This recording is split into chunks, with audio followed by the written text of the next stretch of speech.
ಇವತ್ತು ನಮ್ಮ ಪುಲಿ ನಮ್ಮ ಫಾಲೋವರ್ಸ್ಗೆ ಒಂದು ಚಾಲೆಂಜ್ ಕೂಡ ಕೊಡ್ತಾನೆ. ನಮ್ಮ ಪುಲಿ ಎಷ್ಟು ಕೆಜಿ ಎಷ್ಟು ಗ್ರಾಮ ಅವನಂತ ಕರೆಕ್ಟ್ ಕಮೆಂಟ್ ಮಾಡಿದೆ ಅವ್ರಿಗೆ 500 ರೂಪಾಯಿ ಕೂಡ ಕೊಡ್ತಾನೆ. ಟೈಮ್ ನೋಡಿ 7 ಗಂಟೆ ಕೂಡ ಆಯ್ತು. ಒಂದ್ ಕಡೆ ಟ್ಯಾಕ್ಟಿ ಬಂದೆ, ಒಂದ್ ಕಡೆ ಪುಲಿ ಗೊಂಚಿಲ್ ಕೂಡ ಎತ್ಕೊಂಡಿದ್ನ. ಅಷ್ಟು ಆಲೂಗಡ್ಡೆ ಬೈಲಿ ಇವತ್ತು ಉಳ್ಬೇಕಾಯ್ತು. ಚೆನ್ನೈಯಿಂದ ರಾಮಣ್ಣ ಕೂಡ ಬಂದಿದ್ನೋ ಈ ಹಸುಗಳು ಹಿಡ್ಕೊಂಡು. ಜನ ಆಲೂಗಡ್ಡೆನ ಅಗಿಸ್ತಾರೆ ಗುದ್ಲಿದಲ್ಲಿ, ಆದ್ರೆ ಇವತ್ತು ಉಳಿಸ್ತಾ ಇದ್ರಿ. ಅಗ್ಸಾಕ ಎಕರೆಗೆ 17,000 ತಗೊಂಡ್ರೆ ಉಳ್ಸಾಕ ದಿನಕ್ಕೆ 3,000 ಕೂಡ ತಗೊಂತಾನೆ ನಮ್ಮ ರಾಮಣ್ಣ. ಇಷ್ಟು ದಿನ ಇಲ್ದಿದ್ದು ಕೊಕ್ರಿಗ್ಲಿ ಇವತ್ತು ತೊಟ್ಟು ಕೂಡ ಬಂದಿತ್ತು. ಪುಲಿ ಕೂಡ ಒಂದೊಂದ್ ಸಾಲ್ ಕೂಡ ಉತ್ಕೊಂಡು ಹೋಗ್ತಾ ಇದ್ನ. ಈ ಕಡೆ ಉತ್ಕೊಂಡು ಹೋಗ್ತಾ ಇದ್ರೆ ಈ ಕಡೆ ಕೂಲರ್ ಕೂಡ ಗಡ್ಡೆಗೆ ಕೂಡ ನಾಯ್ಕೊಂಡ್ ಬರ್ತಾ ಇದ್ರು.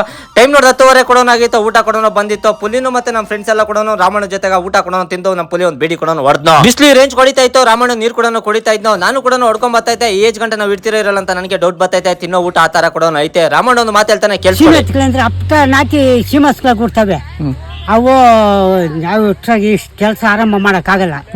ಒಂಥರ ನಾಟಿ ಎತ್ತುಗಳಂಗೆ ಇವು ಪೂಟ್ ಎತ್ತುಗಳು, ಸೀಮೆ ಎತ್ತುಗಳು. ಆಲೂಗಡ್ಡೆಗೆ ಏನೈತಣ್ಣ ರೇಟ್ ಇವಾಗ ಅಂತಂದ್ರೆ 550 ಇಂದ 600 ರೂಪಾಯಿ ಕೂಡ ಹೋಗ್ತೈತೆ 50 ಕೆಜಿ ಚೀಲ. ಎಲ್ಲಿಂದ ಕೂಲಿಯವ್ರು ಬಂದಿರೋದಂದ್ರೆ ಗುಂಡುಪಾಳ್ಯದಿಂದ ಕೂಡ ಬಂದವ್ರೆ. 13 ಜನ ಕೂಡ ಅವರೇ. ದಿನಕ್ಕೆ 500 ರೂಪಾಯಿ ಕೂಲಿ ಕೂಡ ಕೊಡ್ಬೇಕಾತೈತೆ. ಬೆಳಿಗ್ಗೆ 7 ಗಂಟೆಯಿಂದ ಸಂಜೆ 5 ಗಂಟೆ ಗಂಟ ತೋಟದಲ್ಲಿ ಕೂಡ ಇರ್ತಾರೆ. 2 ಟೈಮ್ ಊಟ ಕೂಡ ಕೊಡ್ಬೇಕಾತೈತೆ. ತುಂಬಿರೋ ಆಲೂಗಡ್ಡೆ ಚೀಲಗಳನ್ನ ನಮ್ಮ ಪುಲಿ ಎತ್ತಾ ಇದ್ರೆ ಎತ್ಕೊಂಡ್ಬಂದು ಟ್ಯಾಕ್ಸಿ ಕೂಡ ಆಗ್ತಾ ಇದ್ರು. ಎಲ್ಲ ಒಂದೇ ತರ ರಾಶಿ ಕೂಡ ಆಗ್ಬೇಕಾಗಿತ್ತು. ನಮ್ಮ ಪುಲಿ ಕೆಲಸ ಮಾಡಂದೆ ಗೊಂಚಿಲ್ ಹಿಡ್ಕೊಂಡು ಟೈಮ್ ಪಾಸ್ ಕೂಡ ಮಾಡ್ಕೊಂಡು ರಾಮಣ್ಣ ಹಿಂದೆ ಕೂಡ ಸುತ್ತಾ ಇದ್ನು. 90 ನೀರು ಕುಡಿದ್ಮೇಲೆ ನಮ್ಮ ಪುಲಿ ಈ ತರ ಮೂಟೆಗಳು ಕೂಡ ಎತ್ತಾಗ್ತಾ ಇದ್ದೆ. ಎತ್ಕೊಂಡ್ಬಂದು ಟ್ಯಾಕ್ಸಿ ಕೂಡ ಹಾಕ್ದೆ. ಟ್ಯಾಕ್ಸಿ ಕೂಡ ಲೋಡ್ ಆಯ್ತು. ಅದಕ್ಕೆ ಡೋರ್ ಕೂಡ ಹಾಕಿ ಟ್ಯಾಕ್ಸಿ ರಾಶಿ ಕಡೆ ಕೂಡ ಹೋಗ್ತಾ ಇತ್ತು. ದಿನಕ್ಕೆ ಎಷ್ಟು ಎಕರೆ ಉಳ್ಬೋದಣ್ಣ ನೇಗ್ಲಿದಾಗ ಅಂತಂದ್ರೆ 1 ಎಕರೆ ಕೂಡ ಉಳ್ಬೋದು. ತುಂಬಿರೋ ಗಡ್ಡೆಗಳ ನಮ್ಮ ಪುಲಿ ಮನೆ ಕೂಡ ಎತ್ಕೊಳಕ ಗೊಂಚಿಲ ಕೂಡ ಹಾಕೊಂತ ಇದ್ನು. ಹಿಂದ್ಗಡೆ ನಾಯಿ ಕೂಡ ಕರ್ಕೊಂಡಿದ್ನು. ಕೆಲಸ ಎಲ್ಲ ಮುಗ್ಸಕ ಟೈಮ್ ನೋಡಿ 5:30 ಕೂಡ ಆಯ್ತು. ನಾನ್ ಮಾಡಿರೋ ವಿಡಿಯೋ ಎಷ್ಟ ಆದ್ರೆ ದಯವಿಟ್ಟು ಒಂದು ಪೇಜ್ ನ ಫಾಲೋ ಮಾಡ್ಕೊಳ್ಳಿ. ನೈಟ್ 9 ಗಂಟೆ ಆಗಿತ್ತು. ನಮ್ಮ ಪುಲಿಗೆ ನೀರು ಕೊಡ್ಸ್ಬಿಟ್ಟು ಊಟ ಕೂಡ ತಿಂದ. ಇವತ್ತಿನ ಕತೆ ಇಷ್ಟು. ನಾಳೆ ಸಿಗ್ತೀನಿ ಫ್ರೆಂಡ್ಸ್.